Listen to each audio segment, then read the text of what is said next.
안녕하십니까. 이어서 경남 소식입니다. 한도액이 정해진 특별활동비를 부풀려 받고 부정한 방법으로 국고 보조금까지 챙긴 혐의로 한 어린이집이 검찰에 넘겨졌는데요. 원래 무료인 점심 급식비까지 받는 등 학부모로부터 추가 의혹이 제기되자 뒤늦게 지자체가 조사에 나섰습니다. 오승묵 기자입니다. 숲속에 자리 잡은 한 대형 어린이집입니다. 최근 특별활동비 등을 부풀려 받은 혐의로 당시 원장과 이사장 등이 검찰의 기소 의견으로 송치됐습니다. 시끄러웠었는데 지난 작년에 참 반가워서 이런 것 때문에 특강소. 규정된 특별활동비는 한 달 최대 5만 5천 원이지만 해당 어린이집은 특정 프로그램을 신청받아 9만 원에서 18만 원의 참가비를 거뒀습니다. 또 실제로는 행정 업무를 보는 보육교사에 대해 교사 근무 환경 개선비 등을 신청해 1,200여만 원의 국고 보조금도 받은 것으로 조사됐습니다. 이런 방법으로 받은 돈은 지난 2년 동안만 7천여만 원. 문제의 원장과 보육교사는 교체됐지만 의혹은 여기서 끝나지 않았습니다. 식비비 3만 원씩 12개월 정도 계속 지급을 했었고요. 연초에 이제 교재비를 따로 또 지급을 했었는데 그게 불법이라는 사실을 뒤늦게 저희들이 알게 된 거죠. 내지 않아도 되는 점심급식비와 교재교구비를 요구해 수천만 원을 받았다는 겁니다. 책임이 없다는 말씀은 절대 아니고요. 제가 대표니까 책임은 있습니다. 책임지고. 그런 의도가 아니었다는 거는 제가 말씀을 드리고 싶어서. 담당 지자체는 뒤늦게 추가 조사에 나서며 어린이집에 대한 행정처분을 검토하고 있습니다. 관련법상 부정수령한 국고보조금이 1,000만 원을 넘을 경우 시설 폐쇄 조치가 될 수 있습니다. KBS 뉴스 오승목입니다. 창원시가 창원 도심이 대규모 숲인 대상공원 개발 우선 협상 대상자로 현대건설 컨소시엄을 선정했습니다. 그런데 신중한 개발을 요구해온 시민환경단체를 비롯해 공모에 탈락한 사업자는 소송을 준비하며 반발하고 있습니다. 박상현 기자가 취재했습니다. 창원 한가운데 축구장 150여 개 면적인 대상공원 개발 사업. 창원시가 현대건설 컨소시엄을 개발 우선 협상 대상자로 선정했습니다. 신중한 논의와 결정 연기를 요구해온 환경단체는 현직 시장 임기가 얼마 남지 않은 상황에서 전격적인 결정에 반발하고 있습니다. 공청회나 토론을 통해서 논의를 좀 하자라고 얘기를 하고 있는데 너무 행정 편의적으로 이렇게 빨리 진행해 버리려고 하는 모습에서 조금 안타까움이 있습니다. 예산 개발비만 8천억 원 이상이 드는 대형 사업이다 보니 탈락 사업자도 심사 공정성을 문제 삼으며 반발하고 있습니다. 앞선 사화공원 개발 사업자 선정 때와 공모 지침은 바뀐 게 없는데 사화공원에서 인정하지 않던 계열사의 중복 공모를 대상공원에서는 인정했기 때문입니다. 실제로 이번 공모에 현대건설이 최대 주주인 현대엔지니어링이 다른 컨소시엄을 통해 참여했습니다.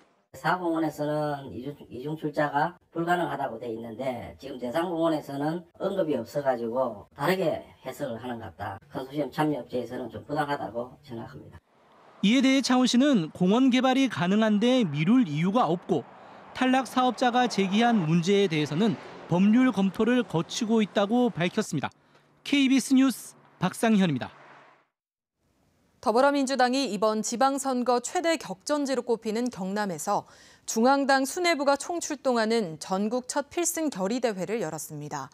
김경수 경남도지사 후보는 이른바 드루킹 관련 의혹을 재차 부인하며 지지를 호소했습니다. 이대원 기자입니다. 김두관 전 지사 이후 6년 만에 경남도지사 탈환을 노리고 있는 더불어민주당. 추미애 대표를 비롯한 당 수뇌부가 창원에 대거 출동했습니다. 4년 전과 달리 이번 지방선거에 경남 18개 시군 모두 단체장 후보를 낸 민주당은 각 선거 후보들의 승리를 다짐했습니다. 민심과 함께 하나로 뭉쳐서 더 큰 경남, 새로운 경남, 이제 내 삶이 바뀌는 경남을 보여드리도록 여러분 하나로 뭉쳐주십시오. 지방선거를 앞두고 민주당이 중앙당 차원에서 첫 필승대회 장소로 경남을 선택한 건 이례적입니다. 문재인 대통령의 고향이자 낙동강 벨트가 갖는 정치적 상징성이 크기 때문입니다.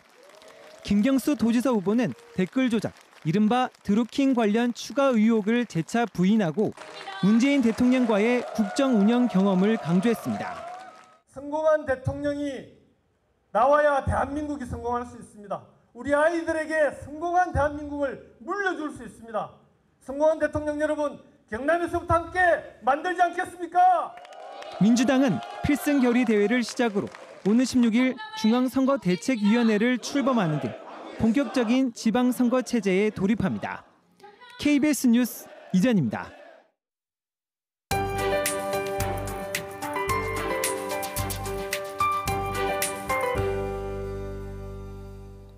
오늘부터는 바람의 방향이 바뀝니다. 어제까지는 선선한 동풍이 불었지만 오늘부터는 온화한 서풍이 불어듭니다. 낮 동안 한층 더 따뜻해지겠는데요. 어제보다 낮 기온이 최고 6도 정도 높겠고 밀양을 비롯한 내륙은 25도 가까이 올라 다소 덥겠습니다.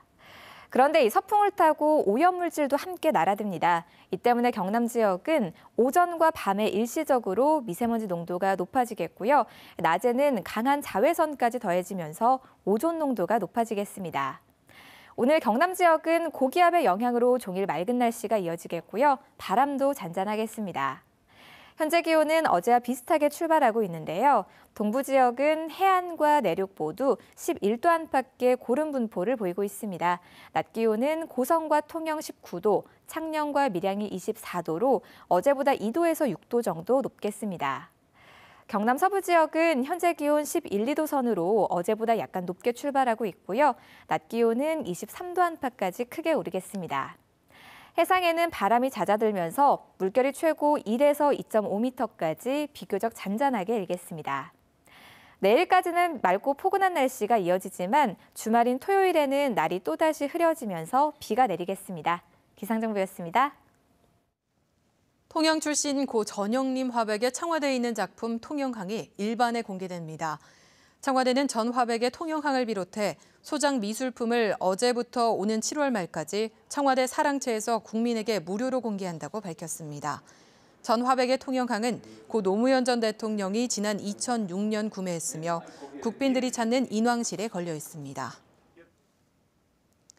최근 1년여 동안 거제 지역 아파트값이 14% 떨어져 하락률이 경남에서 가장 컸던 것으로 나타났습니다.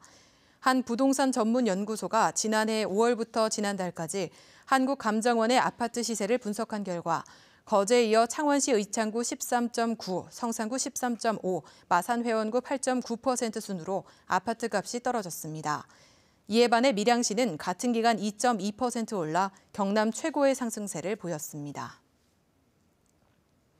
SX조선해양이 구조조정 등으로 받지 못했던 선수금 환급 보증 RG를 산업은행으로부터 발급받았습니다. 이번에 발급받은 RG는 그리스 선사 2곳과 계약한 중형 석유화학 제품 운반선 4척에 대한 선수금 환급 보증입니다.